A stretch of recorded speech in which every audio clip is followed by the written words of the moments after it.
everybody, and welcome back to Finding Fashion. Today I'm so unbelievably excited to welcome Natalya Chew, who's an incredible makeup artist. Thanks so much for joining me, Natalya. It's lovely to see you. I'm so excited to be here. Thank you for having me, Hannah. It's a privilege. Thank you. Great to have you on. So can you tell me a little bit more about you? Yeah, sure. Basically, I'm a makeup artist for television, celebrities, like all of that fashion, all of that era. I'd say, yeah, I've been doing it for, I'd say, like about 20 years, and I absolutely love, eat, breathe, sleep it. I couldn't think of anything else I would really want to do, to be honest, but I love it so much. Yeah, and now I've actually, because I love it so much, started my own company called Peruse. And it's basically on the take of like, I peruse through all your stuff. And I usually get loads of my friends asking me when they're getting married, can I help them with their bride makeup? Because they're doing their makeup themselves. They're asking me for hints and tips. And then I just decided, you know what? I'm just going to set up this company where I look at your makeup bag and I use exactly what you have already in your makeup bag on your face. And if I might add one or two products, but nothing more really. And it's totally unbiased. So I'm not like supported by any big company behind me. So it's just stuff that I really tried and tested myself that I love and works basically. Yeah. So it's such a wicked idea, because we were saying before that I get so overwhelmed by all of like the makeup products and all of like the beauty and the skincare that you are faced with, like through work, like through like launches and press releases you get to like social media, that actually you don't know what works and what doesn't. And you were talking about, you know, those hype products. Yeah, because you don't know what works, because your face and your skin is totally different to somebody else's, isn't it? Exactly. And Peruse, what it does, it's just tailor-made just for you. Like, I look at your face, like somebody might have no eyebrows and they might be like not realizing that they're not enhancing their eyebrows, but they're going with, I don't know, glass skin of whatever is the hype, where really they should be looking at their eyebrows because they need their eyebrows to be enhanced. And like, everybody's individual. Like, some people have no lips and they want more lips, but they don't realize they need more lips because they've been distracted by whatever the sales girl's offering them, or whatever they've read in a magazine, or whatever enhancements they've read on things or believe in. I mean, it's just got to be narrowed down to you, like really simply just what you're about, what you do in the evening, because that's the realness of it all. I mean, and a lot of those things, they don't work. A lot of the things, and I want things that are going to last on your skin for 6 hours and not come off. That is my aim. And if I look in the mirror after I've done a school run, sweating and like all of that, and holding 4 kids together because it's a play day, and I look in the mirror and I look all right, then I know I'm doing a good job. Myself, me. Yeah, and then I know, okay, this stuff's right. And don't get me wrong, I've been through products where they've been literally coming off my face when I'm like in the middle of like a teacher's meeting with like for my daughter and stuff, and I'm like, oh my god, this stuff is, because it's so hot, or the mask, and I take off the mask and the lipstick's stuck on the mask, and I'm like, ew. And it's just like, there's so many things that I'm trying out every single day, and then it's like, no, a lot of it is no, because I have very high standards on a lot of things. And also a lot of things nowadays are sustainability with like wastefulness, and I think as women we have so much products. I mean, I looked at my face washes and I had like 6. Yeah. And I was just like, what am I doing with 6 face washes? And that's just me. Yeah. Because I love this one for this one. I love this one for this one. And, you know, we have different things of because your skin goes through different things in the season. Like Christmas, it will be like winter season, sorry, it'll be like a lot more drier. Like summer season, you'll be a lot more sweaty, so you want different things. And, you know, all those factors come into it. So obviously I've narrowed down all my stuff now, and I'm like proper, you know, like I would like what they say when they have you're a stylist, so you got like 5 things in your wardrobe, you know, what do they call those? Capsule wardrobe for your makeup. Capsule wardrobe, that's what I'm talking about. That's the things I want to try and get us down to. Capsule makeup bags, that's the one. So yeah, and so now I know exactly how to do that, and how to simplify everything, and also products that are not going to cost the earth. Everything, like I mean, oh God, I saw one face cream which was like 600 quid, and I was like, what? This is insane. And I was like, 600 quid. Like, I get it. Like, I get it if you've got that money, and yes, right. So, like, do you think that products that would work? The person who was using it was 20 something. Ridiculous. Don't get me wrong. I did give my good input on there, and I was like, look, this is great, I said, but you can be using blah blah blah blah blah and get the same results as that, you know, like there's so many products out there on the market. But if you are a person who likes packaging and who likes all the creme de la mer and all the gold tops and things, great, go for it, that's great. But I'm about, does this work? Is this good for you? Are you putting too many things on your face? Is it too heavy? Will you sweat? Will it still be there after 6 hours? Bring it on. I will show you. Just like, you know, that's my motto, really. Let me see if it works, and that's my thing, you know. So I can't wait to like do everybody's makeup bags. And I've done men as well, and it's just been shocking where they think they can just like get away with like just not even like soap. One guy was using body wash on his face, and I was just like, oh my God, are you just trying to make yourself get older by the second? And he was like, well, what do I use? And I was like, you've got a beard, you can use beard conditioner, you've got this, you've got, you know, you need SPF, you need, you know, the list for men is intense. It's like nowadays men have to look as good, but they don't realize it, and they think they can get away with it. But Italian men don't look the way they do without all. If you've seen the Italian man's like toiletry bag, you will understand what is going on in there. They make out like they're all like, oh, easy. No, they have got some serious things going on. They moisturize their skin and they look after themselves from what they put into their body. Should do. Yeah, but a lot of men, like, including my husband, he's literally like, oh, I just want a face cream now. Oh yeah, oh, is that enough? Is that great, and then bed. And I'm like, no. But I suppose there's like different camps of men, isn't there? Because there's like some who are just so far removed from it, from wearing any kind of cosmetics down to like moisturizer or face wash. But then there's a new camp of guys who are then really embracing wearing makeup and being much more in tune with their skin. Yeah, and the secret I've learned with men is you don't use the word makeup. You just go, this serum is going to cover all your pores. Put it on every day and you'll be fine. Yes, it's makeup. You're damn right it's makeup, but you don't use that word because it's like branding. I'm literally like, this serum, this cream, because they're all right rubbing the cream and doing all those things. When I do celebrities as well, the same thing with men. They're like, no, I don't do makeup. And I'm like, yeah, this is not makeup. Rubbing and rubbing in all these like secret formulas, like blotting powder, you name it, I'm just putting it on their faces, and they're just like, have no idea. I might not be using an actual physical brush, but that stuff that I put on is actually working on their skin. And they're like, oh, that's really good, I look really good. And I'm like, yeah. I'm like, yeah, you have nothing on your face, lay. But they have so much on, but they don't even realise, you know. But that's the beauty, I think, of all of that. But anyway, so you work with Ian Gallagher a lot, don't you? So, like, how have you've been working with him for such a long time? How 8 years. Yeah. So how have you like maintained like to have such a loyal like client as him?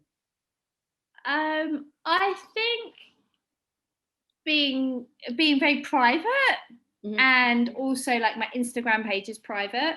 So I think someone like him, he is, as much as he is in the limelight, it's like being about being private and being respectful to him and his family. And I think also I think when he's in my chair, I'm just very relaxed. I'm not fussy, and I always take a step back. I don't go, oh, you're in my makeup chair, now you have to sit and have your makeup. It's like, I'm just like, okay, when you're ready, shout me, I'm just over here. And then I'll do something within 20 minutes. But really, it'll be like a high performing formula or something I'm putting on his face. Or I'd like trim his brows, trim his hair. Like, it'll be like just really like simple things, but I would do it in such a quick way. I think because I'm fast and not fussy and I don't use brushes, I think he loves that.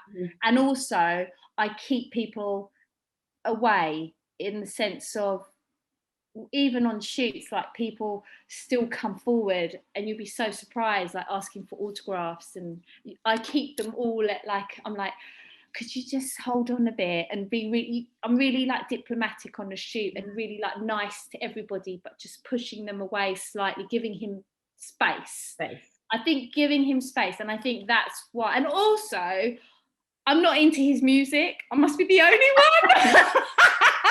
I must be the only one. It was that. What? And I think that really helps. And you want to know biggest joke of it all? I was in his music video Champagne Supernova. Were you? So I've known him since I was like 17 and I'm now 45. I don't really care saying it, but like he has known me for years. And it's quite funny because I've never, like, I'm into like hip hop and jungle and like serious, like that type of music. So like indie music and, you know, pop music, it's great, but it's not something like, it's okay. And like, he's always, I never like, oh, can I go to a concert? Oh, and he's always saying, would you like to come? And I'm always like, no. I'm always like, no, I want to watch Netflix. It's just like, okay now. And he's just been brilliant. When I had a child, he never pressured me when he was touring. I just gave him the stuff and I said, look, before you go on, put this on. And I just gave him the list of things and he just did it himself before he went to festivals and stuff. So I didn't have to tour with him. We've got a really lovely relationship and I really love his manager, Debbie, as well. I'm very close with her. And yeah, I don't know, it's just been brilliant. He's just my favorite person, not his music, but him. I really like him, and he's very respectful and funny. There, yeah, I think, I don't know, it's just lasted. I kept calling me back, so I think maybe long that's the formula, not being a fan, maybe. I think a blur, actually. Oh, do you, Damon? Oh, Damon, do you really? That's hilarious. He would laugh if he heard that. Liam would bloody laugh. Yeah. That's so funny. That is so funny. When I did LL Cool J's makeup, I was literally like, I was like, because that's really wicked for me. And he was just like flexing his muscles like this, like this thing. And I was just like, do you know, I couldn't even talk, and I was just trying to act really cool, like, yeah, I do makeup all the time, yeah, I'm do grooming, yeah, come on. I was just like, I was literally, where I think a lot of people would be like that with Liam. Yeah, really intimidated. But, yeah, and because I wasn't, I'm just like, you're another black mate. Yeah. You're just like whatever. I'm just not phased. I just can't be. It's just bizarre. And I know how those people are, because I was like, when I was in America, I was like, just hold it down, Matt, hold it down. And I was young, so no common sense. Like, anyway, sorry. Yeah, so yeah, that's how I would say. When it comes to celebrities, yes. Totally interrupting it. When it comes to like celebrities, like you've worked with like Lily Allen and Cara Delevigne, amongst others, Florence Welch. how, like you mentioned about kind of when you get them in your chair, how do you make them feel really comfortable so that they trust you, but also work with them to create a look that, you know, is going to make them feel great? I think number one thing, which every celebrity looks at, even like everyone except Liam, but everyone, especially women, is looking how clean your kit is. I think your kit, people look at your kit, they look at your brushes, they look at what you're using, they look at your skincare, they look at all of your things. And I think all of those things really matter as a makeup artist, is being extremely hygienic and clean yourself. You know, like I remember when I used to do modeling when I was much younger, I remember this one makeup artist had a tuna sandwich and she came towards my face before a show, and I just remember thinking, oh my God, kill me now, kill me now. Like the waft of tuna was just, and that was me as a model, and I was sitting there like, this is absolutely disgusting. And I remember when I did any of my TV shows, all of my assistants, the number one thing I said to them, and they were not allowed to eat, I'm in the hell of a makeup artist, I was like, none of you can eat tuna sandwiches. None of you, all 13 of my makeup artists, like, none of you can eat tuna sandwiches, because it is just such a disgusting smell. Like, as someone who is sitting there, and if you have to eat that, you are going to have to sit there and chew gum for half an hour before you even step back into the room and wash your hands. Like, I think your whole presence of how you are and how you look and how you represent comes even before they even sit in the chair. I think they look at you, and I think those things as well. And I think Cara, I did her when she was really young and she was just starting out. So she was just like easy and quite like tomboyish and really quite fun. And she was up for game for anything. She just didn't really care. And I would say Florence, when I did Florence and the Machines, I was the first one to take, she just loved putting bloody glitter under her eyes. She was obsessed putting this rubbish. Like, she'd get glitter and go, ugh. And I'd be like, oh my God. And then I'd have the picture editor going to me, oh, could you tell her to take the glitter off? No glitter, no glitter. And I was like, and I was right in the middle of this scenario of, how am I going to tell this artist that you can't be putting glitter on your face? And then how am I going to keep this picture editor happy? So in the end, what I did was I was like, you know what, Flo, right? What we're going to do, we're going to do the glitter last. So I'm going to start with this, and we're going to do the glitter last. And we never got to the glitter. And it was the first shoot she did without that rubbish on her bloody face. And after that, she got shot for Elle. She got shot because you could see her beauty, you know. And I did a nice solid red lip. She had really, really red hair, and I looked at her skin was like milk, beautiful. And she reminded me of like a Kate Blanchett, like that kind of, that's my favorite skin. And I was like, oh, and I just went to town, and I just really classic, beautiful, brought out her skin, red lip, and I just really enjoyed that shoot. That was one of my favorite shoots, actually.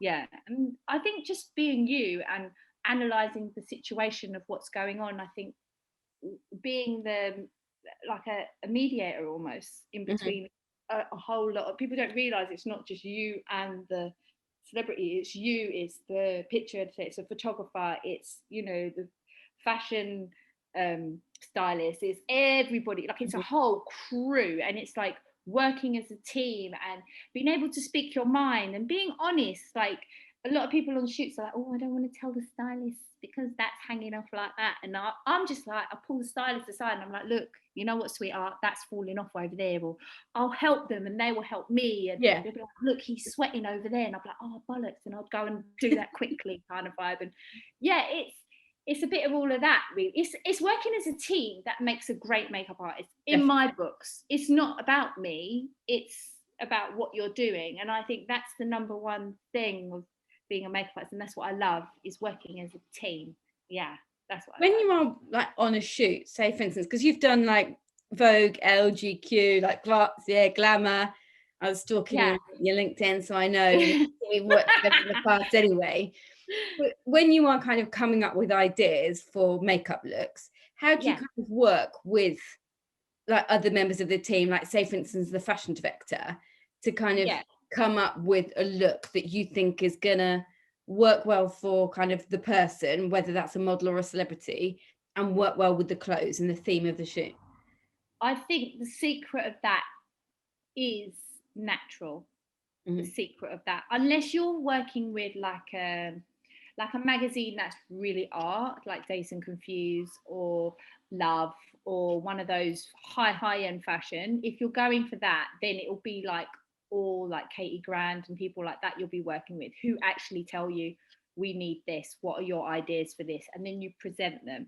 And then after you present them, you've got the yes from the magazine people, then you've got to kind of like tell your artist, who, not your client, who you're doing the celebrity, that this is what's going to go on. I remember one shoot I was doing with Liam, and it was a cover, and the picture director actually said to me, oh, we want him to be in a spacesuit. And I was like, oh my God.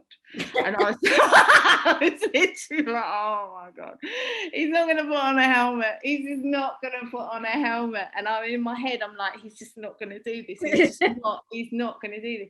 Because it depends, when you've been with a client for so long, you kind of know his pastimes and what he's doing, and you know how he's going to be the next day or what he's doing. You kind of get to know the diary of what's going on. And I was just like, he's not going to do this, he's not going to do this.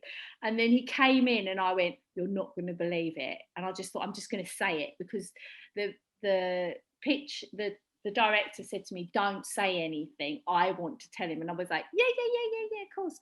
And then when he came in, I just went, let me tell you, they've got a spacesuit and it's brilliant. It's so good.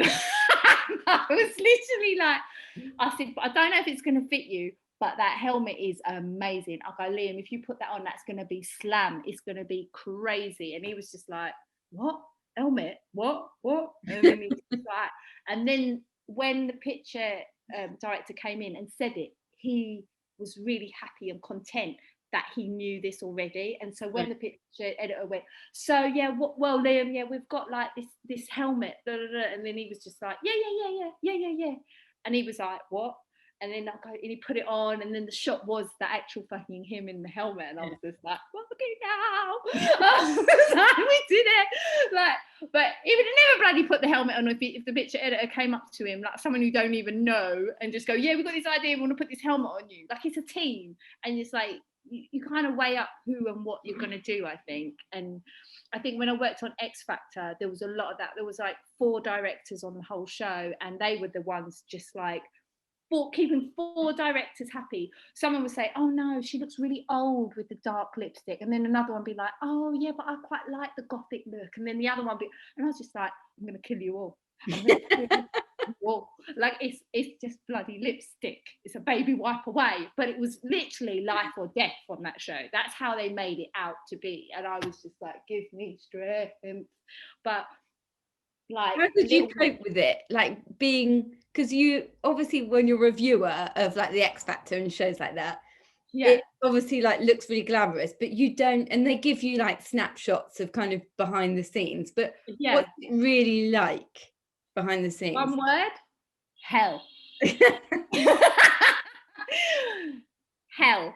It's like kindergarten for teenagers. And it's the only way I could explain it, because you got to think like all these kids that have never experienced any kind of stardom at all, suddenly just thrown into the limelight, and it's just bombarded with fans outside because they follow the franchise of X Factor and all of the shit that comes along with it.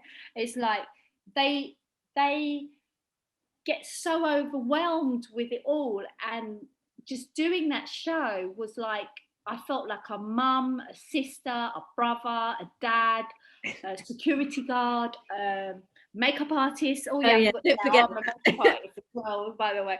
Yeah, I was all of those things, and also like telling them off and putting rules in, and it was It was sweat, grind, tears, love, happiness, everything. And I loved every second, hated every second, and I wouldn't change it for a minute for anything. It's got me to where I am here today, and I am so proud that I did do it.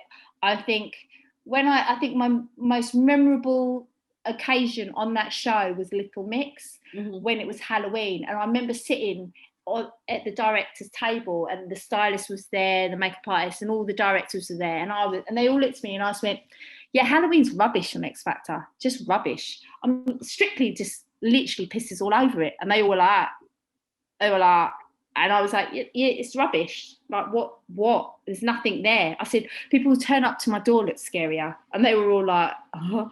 And then it was 4 directors, don't forget. And so then I said, look, I'm going to bring in prosthetics. I'm going to go crazy. I like hired all these people. And then last minute, do you know what those bastards did? Last minute, they all turned around and they went, we're not doing Halloween. We're going to be really different this year. We're not going to like have any kind of makeup or scary ghoulish things. It's just going to be a little bit, but not too much, Natalya.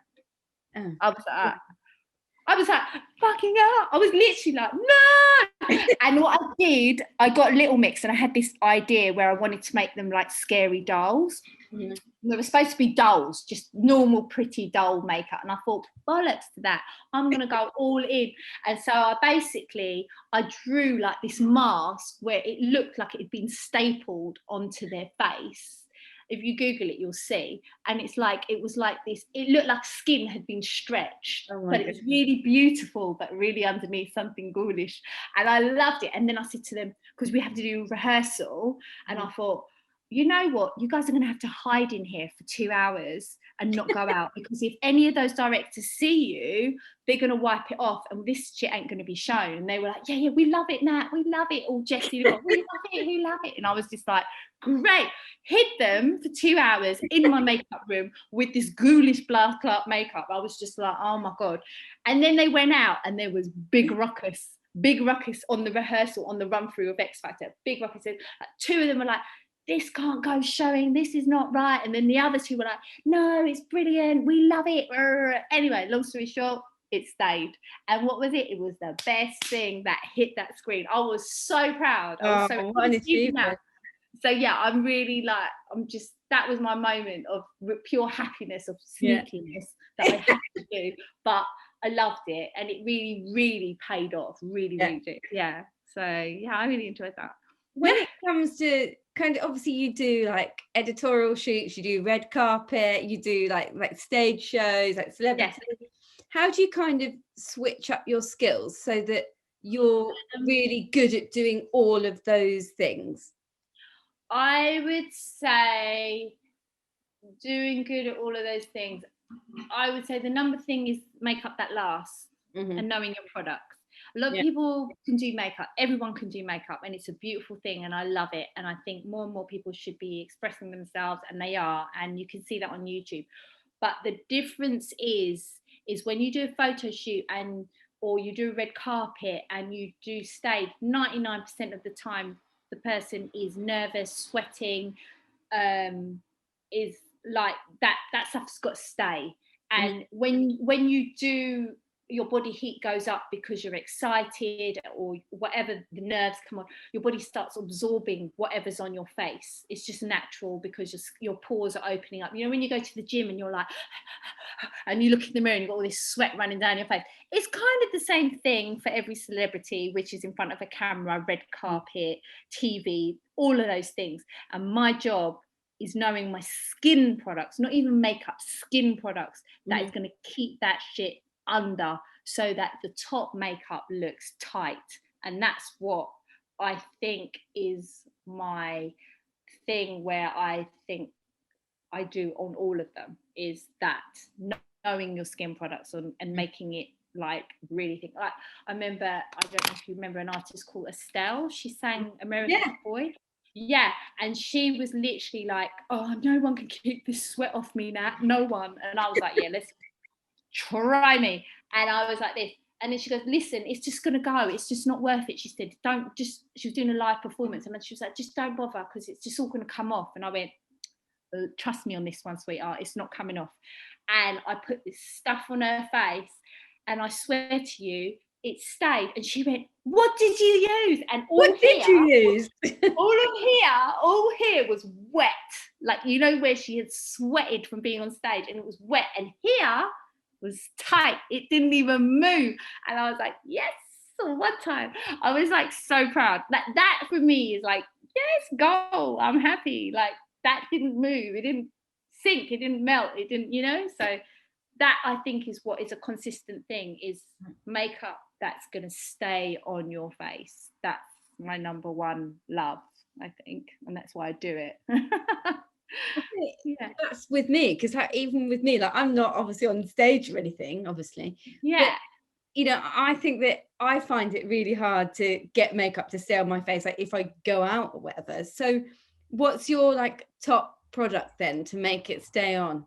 I would say for different, obviously for like everyday people, it's a lot different, because it's just like, you're not going to be like how they are, but there are things, I would say, like Urban Decay do an amazing setting spray. Oh my god, I have tried and tested that a number of times. I've done a lot of setting sprays, and that for me is the best one, like when you do that. And I'd also say underneath, I would say, don't use too much foundation.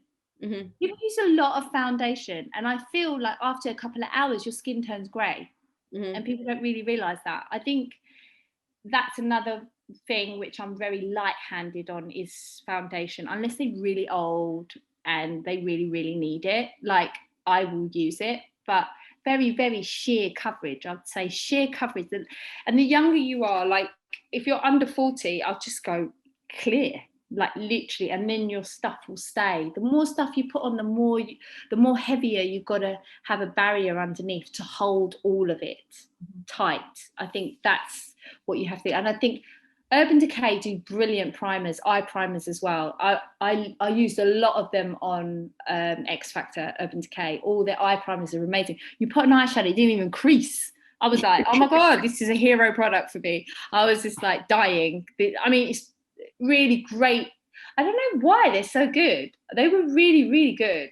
I really enjoyed a lot of their and the color pigments were really beautiful to use. And the show was sponsored by Rimmel, and I never used Rimmel. Like, literally, I didn't. I used all of like heavyweight NARS, Urban Decay, Stila, a lot of Stila. I love their pigments. I used a lot of other things because I wanted people to see it. I didn't want it to be like something that you can't see. I wanted people to know, oh, this makeup artist is a bit different. She's like stuck things on their faces. God knows what I was doing. When I look back, I'm like, what was I doing? But I had fun and I was young and I loved it, you know? So, yeah. Experience. Yeah. I think with like makeup and skincare, like for me, not being a pro at it by any stretch of the imagination, I get totally overwhelmed with what products are good. So even then, now you've just said like Urban Decay, so I'm going to go now buy that. But like somebody to kind of cut through the noise, because there's so much like beauty products out there that it's a bit overwhelming. You just think you don't know what works. Yeah. So what do you think? Like, what do you think is like key to kind of finding out what does really work and what works for each person? I would say testers. I take home testers. I literally recently, I'm into glass skin, right? That's like a hype thing at the moment. Everyone's into glass skin rubbish. So I thought, yeah, let me see this glass skin rubbish. So every single glass skin product I've tried on my skin has sunk into my skin. I've tried Glossier, I've tried Chanel, I have tried what was it, Kevin Aucoin, I've tried Charlotte Tilbury, rubbish. I've tried loads. And I went to all the shops and I asked for a sample, and then like Space NK do really good samples, and quite a lot of people, you can just say, could you put a bit, or even take your own bloody pot and say, can I just take a sample of this and just see if it works on my skin? And 99% of the time they will take the bit from the show which they have the sample, and they'll put a bit in your pot for you. That is the way how to do it, instead of dropping your big old £30 a pot. That's such a good tip, because yeah, when you're, I don't know, like say for instance you go into like a department store and there's so many different like stands there, aren't they, that you kind of don't know which one to go for. You know, like Boots, when you go into Boots, you get those stack things from Boots, the see-through ones for when you get on the plane to put all your creams in. Just take 3 of those if you want to go for foundation shopping, and then see which one you like out of all of them, read about them, see what the foundation does, and if it's like all ethical to you. Like some people don't like using certain things on their skin, some people are vegan, some people, you know, like see all the things, and then out of that range take 3 of the colours closest to your skin. Don't listen to no idiot counter girl going, oh, I think you need a lip liner with this and a lipstick and a blusher. Latest to you, madam. I would like 3 of those colours, pop them in here. Even if it's just 1 bloody squirt, let them put 1 squirt in, 1 squirt in, 1 squirt in, and put the 3 colours, and you can just write on the lids what they are, and go home and test it. Look in the light, look outside in the light, look at it on your neck, check that it's not too far away. And also don't forget, with foundation, the skin changes. Summer it's darker, obviously, because you're going to be tanned by the sun, and winter you're going to be pasty, just the way it goes. Do you know what I mean? If you're Caucasian, you know, like everybody has different skin tones, but that 99% works for all colours, to be honest. Like I go like a really dark brown, and like I've got like 3 different concealers I use on a constant rotation, because I know my skin changes like this, like this, like this. So there's no one thing for one person. That's bullshit. And I've always said that. It really is. It really is. Because we all change. Even our eyebrows change. If you get them bastards tattooed, you're stuck with that shape.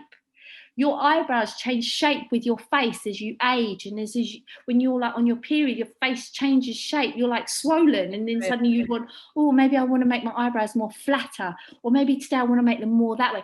You tattooed that bastard, you're stuck with that, like literally. And trust me, I have done that. It took me 2 years to get rid of the bastard. So I was like, oh, I'm not tattooing my eyebrows ever again. But you know, everything suits everybody differently. Like, you know, some people just can't be asked to even do their eyebrows. So tattooing's great for you if you're not a makeup junkie and you love trying different things and all of those type of things. So yeah, tattoo eyebrows last about 1.5 years and then they fade off anyway. So it's not the end of the world.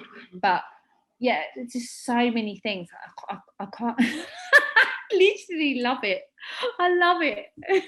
I think because of it being so overwhelming, I am often very guilty of being a bit of a makeup hoarder, in that I'll buy one thing, like try it for a bit, kind of then try, like not stop using it, and then try something else, and then it means that I've got all of this makeup in my makeup bag, and like some of it, admittedly, like I found a Chanel eyeliner in there the other week that I know that has lived with me in 4 different houses, and you just too long, like you're not and also I'm not using it, but Chanel, like I don't want to get rid of it, and you think, well, you're not using it, just get rid of it. Like what do you think that we can all do to kind of curate our I would say for foundations, use it on your body, use it on your legs. Good mix bronzer into your fat to get rid of it. If you've got things hanging about,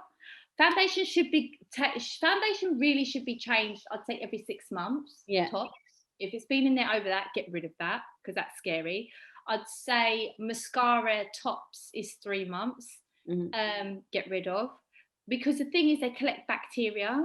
The only thing which I think you can keep for a long time, I would say, is powders and solid things. But even then, you have to like spray them with antibacterial sprays over the top, just to keep them fresh, and clean the case as well to keep that fresh, which a lot of people don't do. So if you don't do any of those things, you're putting bacteria on your face, and then you're going to get red eyes, and then you're going to get like sores and all of those type of things. So you really got to be like super uber clean with all of it, I'd say. I've got OCD, so I'm like extreme with all of that.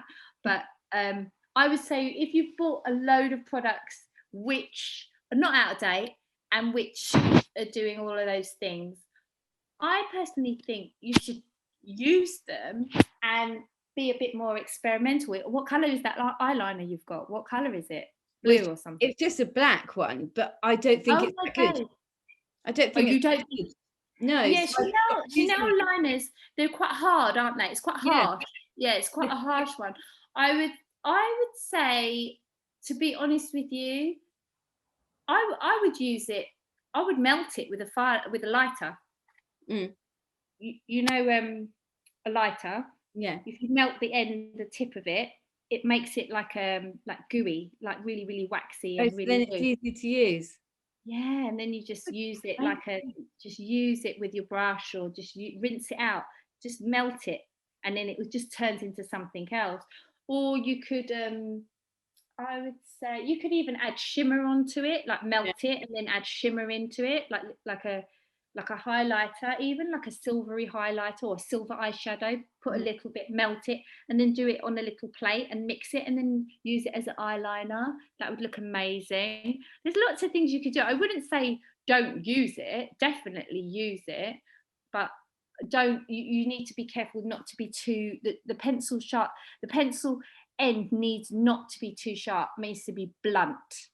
With Chanel's, because they're so quite hardcore. Definitely make sure it's just blunt, and then you just rinse it out. I would do those type of things with that. That's what I would do. I never ever thought of that. That's why you're melt it with a lighter. You'd be like, what is this girl on?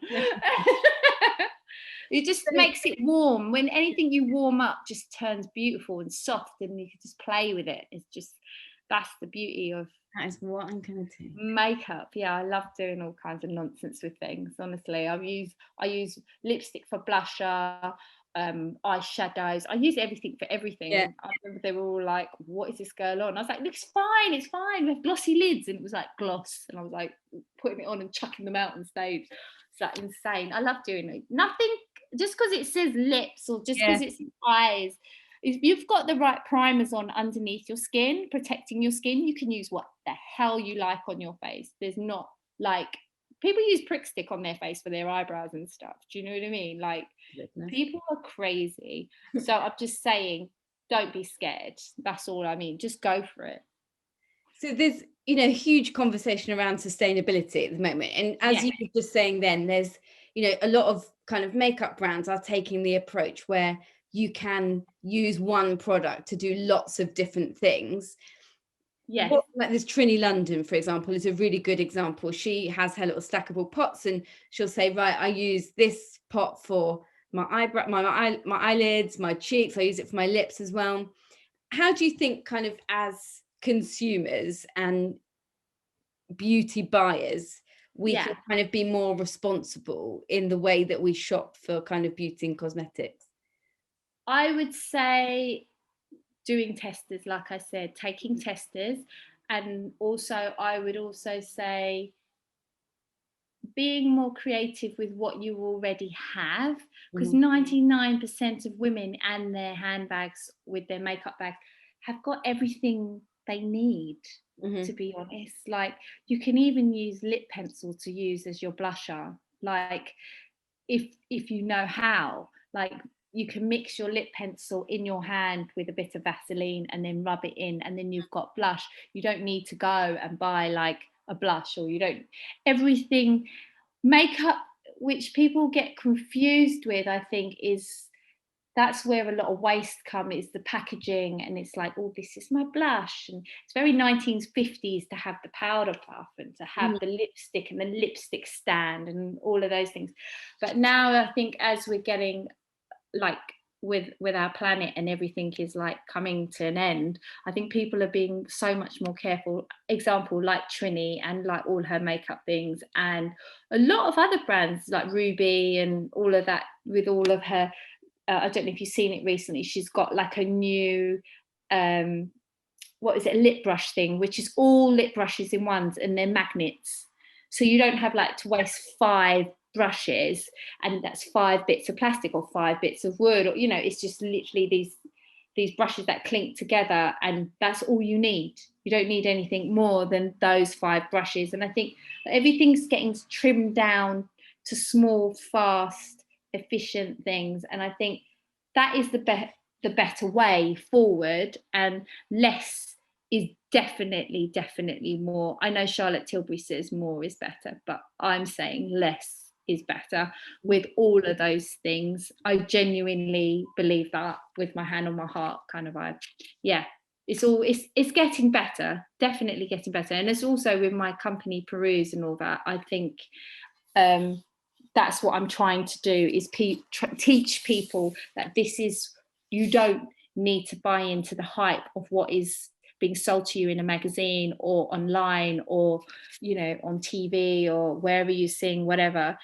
It's like you have everything. It's like your home.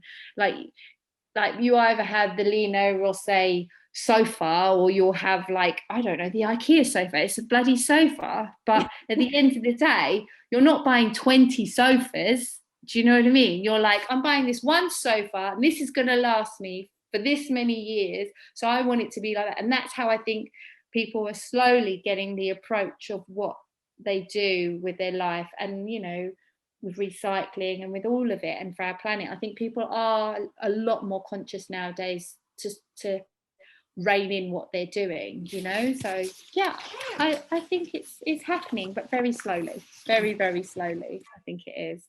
So yeah, that's what. With Peruse, you're basically a makeup mentor, aren't you? Do you have a mentor yourself? Like, do I have a mentor myself? Do you know what? I love Kevin Kwan. He has been my inspiration since I was really young. I think he's incredible, and he believed that everybody was a makeup artist. And I love that. He used 5 brushes. I love that.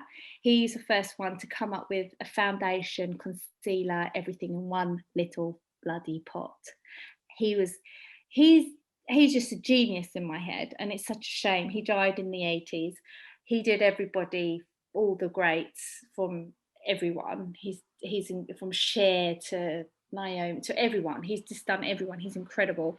If you look at all his look at his book, Making Faces, it's like a feast for your eyes. That's what I can say. And I remember just like looking at it all, going, I wish he did my face. I wish he just touched me. Like, that is who I'm in awe of. I mean, Pat McGrath is great. Like, all these makeup artists are really brilliant. Val Garland, obviously, and all of like the heads. But in my head is Kevin Kwan. There's just no one has ever touched him. He started something which no one has been able to take over yet. No one. All his products are like serious. I've like really gone to town on a few. So a few things which are a bit touch and go, which are obviously new things that have come about because he's not here anymore, and I'm a bit like, oh, okay, I don't know if that would flow, but they're still good products, and they still have that ethic of fast efficiency, does stay on, you know, like all the things that I look for in a brand. He's very good brand, very excellent. Yeah, sorry. So what do you think the biggest misconception is of being a makeup artist? Like the one thing that you think everybody should know before starting out as a makeup artist? I would say the biggest misconception is basically everybody thinks you just do makeup and it's just great and that's all you do. That's the biggest. I mean, you could be the best makeup artist in the world, and I'm sure there's a lot of them out there. And I think the thing which I learned very quick and very fast was it's not about being the best and all of those things. It's about being nice, and that's number one thing. It's like being a really lovely person and understanding everybody is insecure. Everyone. Like, you could be Gwyneth Paltrow to the biggest Kanye West on stage, or whoever you are, like every single person, as much as they're like, oh, I'm all like, they look a certain way, they all are insecure. And even down to your average J-blogs on the street, exactly the same. And that's the one thing I would tell every makeup artist: when you go in, be kind. Don't be like, oh, and I'm la la la, and this is what I want to do on your face, and blah, blah, blah, because you're going in on somebody's face that's really, really personal, and you're touching someone. To touch someone's face is like such a personal thing. It's like the only time you get a touch on someone is someone you love or someone who you care about, and those type of things. And touching someone's face is, it's like skin to skin. You're physically touching them. So you've got to understand, like, not everyone is comfortable, and your energy has got to be zen, and your energy has got to be good and pure and clean. And that's number one thing I would say. Don't go partying and thinking, oh, I could just whack on some makeup and come in smelling of the wearing last night rags. You know what I mean? Like, it's a lot. You have to think about a lot of things, which I never really did. It took quite a lot of years for me to like clock on. That's the misconception, I'd say. It's just like, oh yeah, I'm a brilliant makeup artist, I can do whatever. No, it's be kind, because every fucker out there is insecure, every single one of them, including myself. We all got our hiccups of what we got, you know, we all do. And always just ask them, are you happy? It's a baby wipe away. Yeah. Are you happy? It's a baby wipe away. Don't worry, this is not surgery. And just have that attitude and you will fly. That's what I would say. Yeah. Well, I'm going to take that away with me. It's only a baby wipe away. It's fine. It's fine, exactly. I did makeup on my sister and she just burst into tears. No way. I know, because she's my sister. I was like, oh, do you know what? I'm not even bothering with all this niceness. I just went to town, and she looked in the mirror and burst into tears, and I was like, what? And then she was like, I look terrible.